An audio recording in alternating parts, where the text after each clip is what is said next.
ఇప్పుడు చెప్తా విను. నాకు జాబ్ ఫస్ట్ ఎట్లా వచ్చిందో.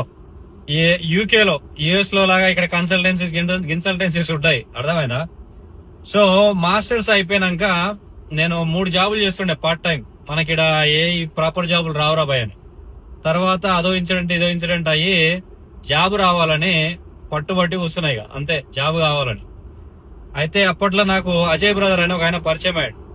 ఆయన ఐటీలో జాబ్ చేస్తుండే, మనకి తెలిసిన ఆయన ఒక్క ఆయనే జాబ్ చేస్తా. ఆయన దగ్గరికి పోయి అడిగితే అరే అట్లా కాదురా ఇట్లా అని చెప్పిండు. సరే ఐటీ సపోర్ట్ జాబ్ చూసుకుందామని స్టార్ట్ చేసినాక అది అప్లై చేస్తుండే, సర్టిఫికేషన్ చేసి అప్లై చేస్తుండే పెద్ద ఏం రాలే. తర్వాత రాజా బ్రదర్ ని పరిచయం చేసిండు అజయ్ బ్రదర్ ఉండి.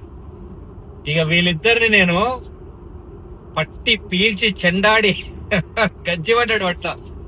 నాకు జాబ్ వచ్చేదాకా వాళ్ళని ఇచ్చిపెట్టలే. ఇక మొత్తం ఎట్లా అంటే ఇంటర్వ్యూలో పోతుండే, ఇంటర్వ్యూ అయిపోగానే క్వశ్చన్లు అన్ని రాసుకుంటుండే. ఇంటర్వ్యూ రూమ్ నుంచి ఫస్ట్ బయటికి రాగానే అదే పని చేస్తుండే.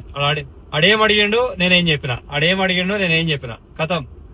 ఆ క్వశ్చన్లు తీసుకుపోయి మళ్ళా ఒకసారి అజయ్ బ్రదర్ని అడుగుతుండే, ఒకసారి రాజా బ్రదర్ని అడుగుతుండే. వాళ్ళని నేను ఇంటర్వ్యూ చేస్తుండే అనమాట. వాళ్ళు చెప్పిన ఆన్సర్లు రాసుకుంటుండే.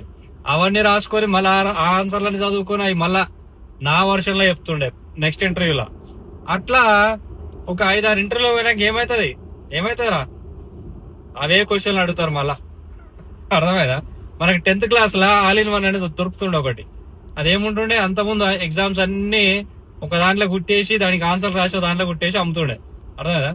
ఆ ఆల్ ఇన్ వన్ తయారు చేసుకున్నాడు. అదే నా ట్రిక్.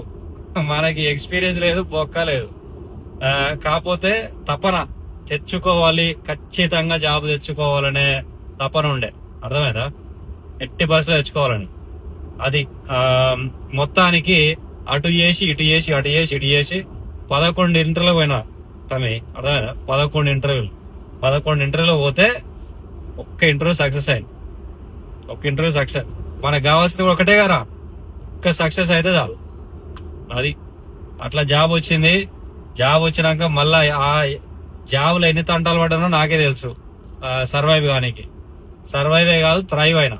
అందులోకి వెళ్ళి ఐటీ సపోర్ట్ జాబ్ వస్తే తర్వాత నన్ను ఐటీ మేనేజర్ చేశారు. తర్వాత కంపెనీ మొత్తానికి గ్రూప్ ఐటీ హెడ్ చేశారు.